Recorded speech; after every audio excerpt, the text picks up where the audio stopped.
Guys, this is Kuya Linox and welcome back to my channel. Ngayon ay magre-reaction tayo dito sa mga issue na nakita natin sa social media, no? Unahin natin kaya itong sa HOR.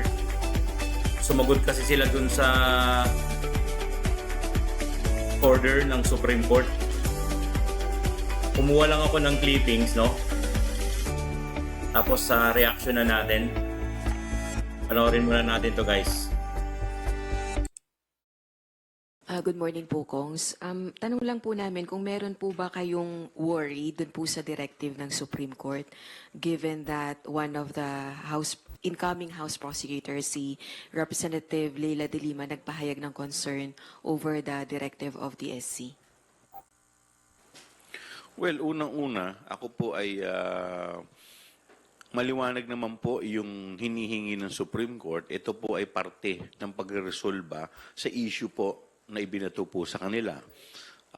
At ito po mga hinihingi naman po ay maiko-comply naman po namin sa House. Hindi lamang po ang House, pati po ang Senado ay hinihingi rin po ng compliance. At makakaasa po kayo na hindi ito makakaapekto sa kung ano man po ang nakabinbin na impeachment complaint dito. Ngayon, maaari pong magtatanong ng iba kung aantayin pa po ba. Wala pong dahilan para antayin ng Senado kung ano po ang magiging desisyon ng Korte Suprema dahil wala naman pong TRO na nilalabas. So sa ngayon, dapat po mag-proceed pa rin po ang trial hanggat hindi po ito pinapahinto ng Korte Suprema. Parang inuutusan niya yung Senado, no, na mag-proceed. Merong pending case or pending order sa Supreme Court eh. So, i-resolve muna yun bago ituloy yung yung sinasabi niyang trial, di ba?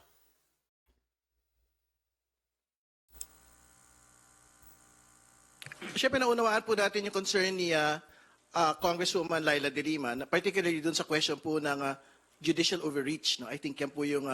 Ito kasi guys, yung naglabas ng statement si Congressman De Lima na yung judicial overreach.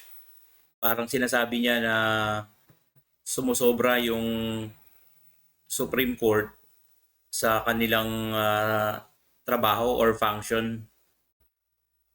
Particular po na concern niya. Pero kailangan din natin maglinaw na siyempre may bahagi doon po sa impeachment proceedings na pinapayagan po yung Korte Suprema, particularly sa ilalim po ng Francisco at saka Gutierrez, yung pong pag-determine on whether or not nga na ito pong one-year bar rule ay nasunod po ng Kongreso. So, ginagalang po natin yon. At again, hindi po ito pwedeng gamitin ng Senate Impeachment Court, no, na dahilan para hindi po magtuloy again doon sa kanila pong constitutional mandate to try and decide the impeachment case of Vice President Sara Duterte. Katulad po ng binanggit niya, Congressman Joel, wala akong temporary restraining order na binigay po ang Korte Suprema. So, ibig sabihin, we will proceed with the Supreme Court deliberations, but again, Bakit parang mas marunong pa sila sa Senado, no?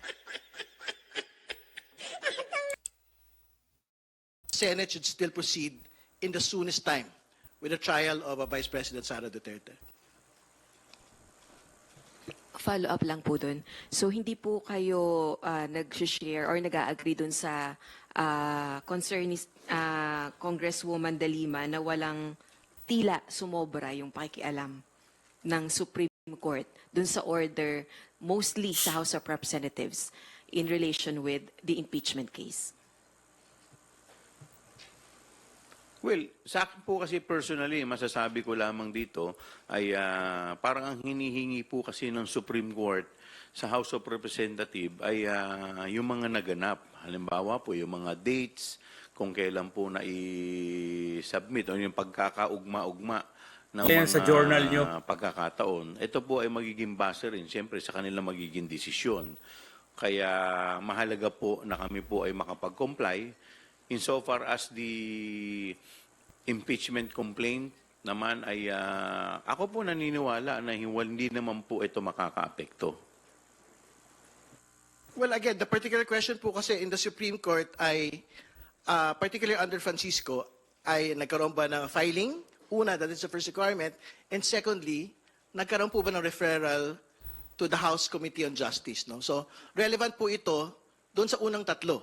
So basically, the question for the Supreme Court is, and of course, to the House is, may referral bang nangyari o wala? So basically, kung wala, the one-year ban rule does not arise. No? So, itatabi po talaga yun. Pero, secondly, on the fourth impeachment complaint, nagkaroon ba ng filing na at least one-third ng mga miyembro po ng Kamara sa House Secretary General para magkaroon po ng direct transmittal to the Senate? Nangyari po yun noong Pebrero. 215 congressmen made it so. No? So, basically, yun yung particularly reckoning impeachment complaint for the one-year bar rule to actually arise. Hindi lang naman yun ang tinatanong ng Supreme Court. Ang isang issue nila is anong nangyari dun sa 3 impeachment complaint? Bakit hindi inactionan? So dapat ipaliwanag yun ng HOR. Tapos yung dun sa signing, yung 215 na congressman, tinatanong dun kung nabigyan nyo ba ng kopya ng articles of impeachment yung lahat ng congressman, lalo na yung mga pumirma. Kung nabasa ba nila at naintindihan nila bago sila nag-sign. Yun yung tinatanong eh. Hindi naman tinatanong lang kung nagkaroon ng referral at nagkaroon ng yun nga yung signing ng impeachment. Kailangan maipaliwanag nyo muna kung anong nangyari dun sa tatlong first complaint. Bakit siya hindi gumalaw? Yun ang tinatanong dyan. Guys, itong sagot ni Attorney Torion kay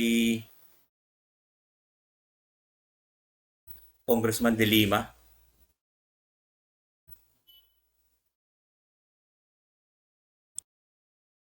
Ito guys, kasi sabi ni De Lima, sumusobra daw ang pakikialam sa impeachment ni VP Sara, yung Supreme Court. So sinagot siya dito ni Attorney Torion, no? Basahin natin, ano? With utmost due respect to Representative Leila De Lima, it is my humble submission that Supreme Court is not interfering with impeachment per se. It is simply exercising its solemn duty to ensure that constitutional processes are faithfully observed, especially in the case of Vice President Duterte, where the manner in which the impeachment complaint was filed was rushed. So yun yung sinasabi natin na yung proseso na nangyari dun sa filing hanggang dun sa signing and then yung endorsement nila sa Senate ay parang minadali. Kasi ang isang theory ko dito, itong mga congressman na to, parang hindi naman talaga sila aware doon sa impeachment complaint. Hindi nila nabasa talaga lahat yun. Basta pumirma na lang sila, no?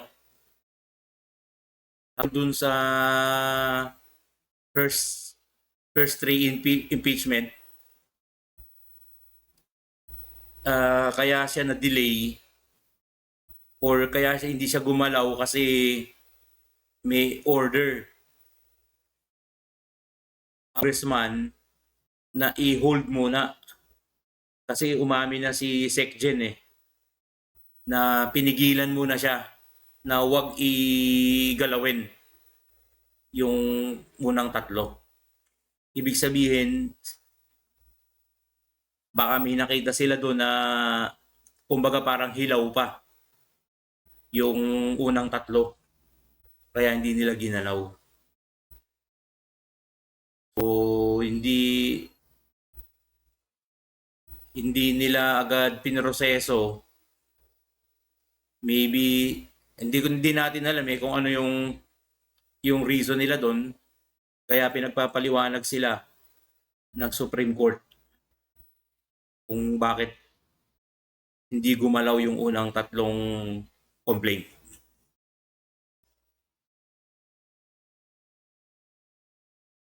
Tingnan muna natin to guys, itong balita dun sa kay Tantoco. Kasi alam ko napanood nyo na to Overdose. Yan ang lumabas sa pagsusuri ng Estados Unidos kaugnay sa Overdose. pagkamatay ni Rustan's Executive Paulo Tantoco nitong Marso. Alamin natin yan sa Agenda Weekend Report ni Ivy Reyes. Namatay sa cocaine overdose si Restance Corporation Heir Paulo Tantoco noong Marso. Iyan ang resulta ng toxicology report nito ayon sa Los Angeles County Coroner's Office. 4 na buwan ang mapabalita ang pagpanaw nito noong March 9 Philippine time, listed a significant condition ang posibleng komplikasyon sa puso sa accidental death ni Tantoco. Ayon sa Hollywood LA News, kasama si Tantoco sa entourage ni First Lady Liza Araneta Marcos nang ipagdiwang nito ang Manila International Film Festival sa Beverly Hilton Hotel. Sa isang video sa social media account ng First Lady, present sa MIFF celebration, sina Senate President Cheese Escudero, Senate Pro Tempore Jingo Estrada, Tourism Secretary Cristina Frasco, MMDA Chairman Romando Artes at iba't ibang Pinoy celebrities. Noong Mayo, pinabulaan na ng Malacanang ang mga aligasyon ni Vice President Sara Duterte na involved ang First Lady sa pagkamatay ni Tantoco. Sa kanya pala nang galing ang fake news. Siya pala ang source ng fake news na ito na pinapakalat. Kumalat kasi ang haka-haka Parang online fake news na ngayon. nag-dictate sa Los Angeles CFL na ayon sa mga fact-checker ay distorted at manipulated photos and videos. Tandaan po natin, dumating si First Lady sa Pilipinas March 10, 2025. Kung gusto niya pong alamin yan bilang Vice Presidente, may records po yan. Ang bilis na kauwi ni FL, Sabi niya, March 10, nakabalik. Samantalang nangyari yung incident, March 8, which is March 9 dito yun sa Pilipinas.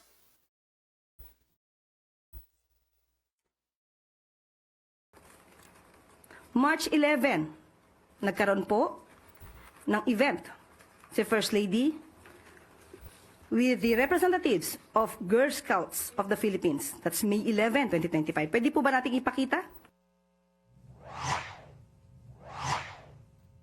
Assistant Vice President ng Response Group si Tantoco.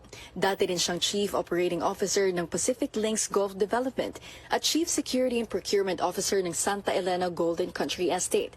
Ang asawa naman nito, dating Communications Manager ng Response Group at kasalukuyang Malacanang Deputy Social Secretary. Wala pang pahayag ang palasyo tungkol dito. Para sa Agenda Weekend, Ivy Reyes.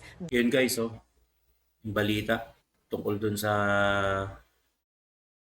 bas na report na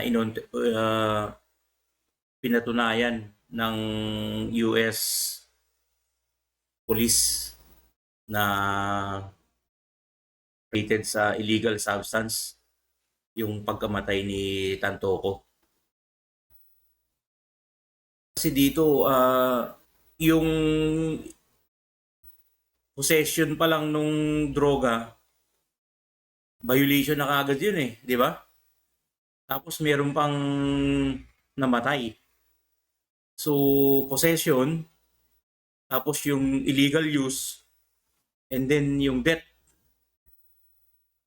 Ang nakakapagtaka rito, saan sila kumuha ng illegal substance, Yung white powdery substance kung tawagin nila. Yun, may baon sila or may contact sila sa US. So malalaman yan ano sa investigation kasi ongoing pa yung investigation eh. Bali ang sigurado pa lang dito na yung ikinamatay is related do sa use of drugs. Panoorin natin guys yung banat ni Attorney Harry kay Sen Aimee.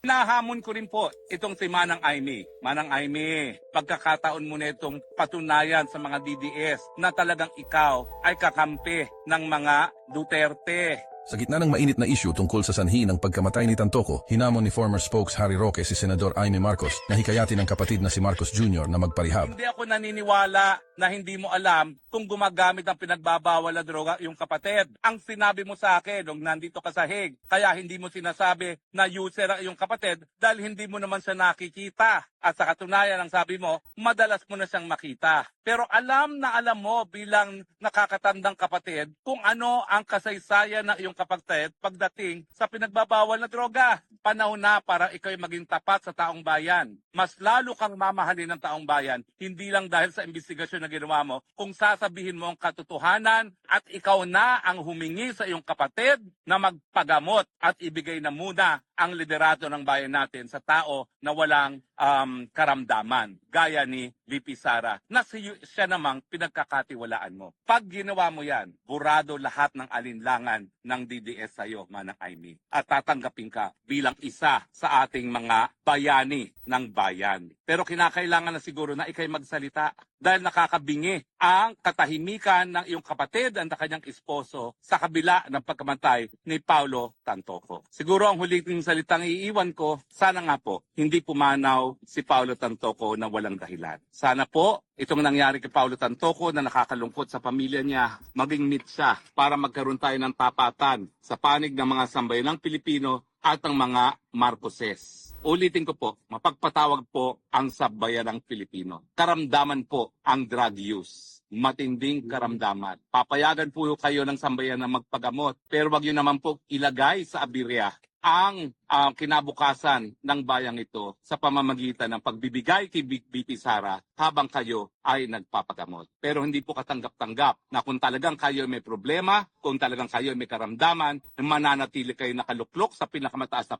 pwesto sa Pilipinas dahil sigurado po yan, mitsa po yan ng buong bayan. Ang kinakailangan po natin, solusyon. Pero kung talaga pong sila ay may karamdaman, sila po ang nagiging problema ng sambayanang Pilipino. Yan po ang ating hamon. Sana po, hindi naman ako nagdududa na pinangangalagaan ninyo ang inyong pangalan sa kasaysayan ng Pilipinas. At sana po, kayo'y maalala ng sambayanan bilang isang pamilyang Marcos na minsang sinuka ng taong bayan, nagkaroon ng malasakit sa taong bayan sa pamamagitan ng pag-amin ng pagkakasakit at pag-amin na hindi kayang maglingkod panandalian. At talaga pong ang solusyon, ibigay na muna ang pamumuno sa tao na malinaw at least ang pag-iisip. Dahil kapag malinaw ang pag-iisip ng presidente, posible magkaroon ng solusyon sa ating mga hinaharap na. Yun guys, oh. Hinahamon ko rin po itong si Manang Aimee. Manang Aimee, Parang sinasabi ni Attorney Harry dito na pagkatiwala na muna yung pamamahala sa gobyerno ng Pilipinas kay BP Sara. Pagamot daw si BBM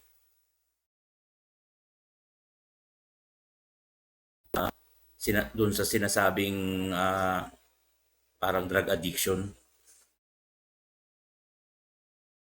Yung statement ni na dapat umaksyon na si Sen Aimee, magsalita na siya tungkol sa kapatid niya at ibigay na muna yung governance kay BP. Actually, naglabas na guys ng statement si Sen Aimee. Tingnan natin. Ito guys, oh. Official statement yan ni Senator Amy. Oh. In recent days, reports have circulated online and in various public fora that the ultimately death of Pablo Tantoco on March 8, 2025 in Los Angeles was caused by cocaine effects.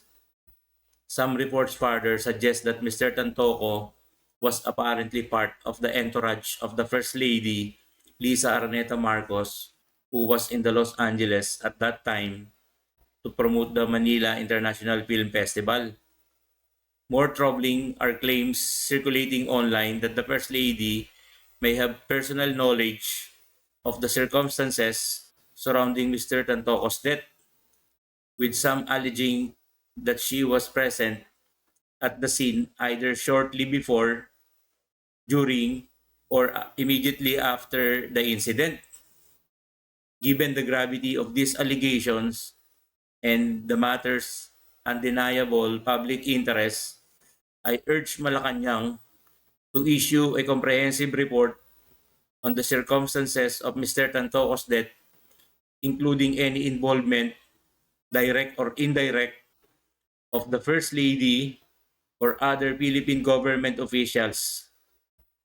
I also call for the clarification of the First Lady's whereabouts at the relevant time, as may be reflected in official records such as the medical examiner's report, to dispel further speculation. So yun yung statement ni Sen. Amy. Humihingi siya ng detailed report tungkol dito sa pagkaka-involved ni First Lady, saka yung whereabouts niya, no? Kasi 'di ba nagsabi or naglabas ng statement si Auntie Claire na nandito na raw nung March 10, no? Tapos umattend daw dun sa Girl Scout. So, ngayon humihingi na ng si Sen. Amy. Humihingi siya ng parang report, detailed report, confirmation talaga kung totoo yung mga na yon, yung mga sinasabi ni Auntie Claire dati. Kung kailangan maglabas talaga sila ng ebidensya dyan. So, kasi naglabas na ng report itong LAPD ba yon? Na talagang nandun si First Lady raw Nung nag-imbestiga sila, nandun si First Lady sa scene, doon sa crime scene, no? March 8. And then March 9 yun sa Pilipinas. May mga records doon sa police department na parang pinapatunayan nila na nandun si FL, no? So tingnan natin kung ano yung susunod na mangyayari dito. Under investigation pa naman to, and then sana imbestigahan din to ng Senado. Kung mahirapan na silang lusutan ito baka ito na yung fall down, no? So let's see what will happen. Okay guys, kandito na lang muna. And please like, share, and subscribe, no? Subscribe and like. Kahit wag nyo na munang i-share. Kailangan ko lang ng ng mga subscribers. Saka likes and views. Pag marami na tayong followers, audience, magla-live na tayo. Subukan natin, no? Thank you guys, and bye-bye. This is Kuya Linox.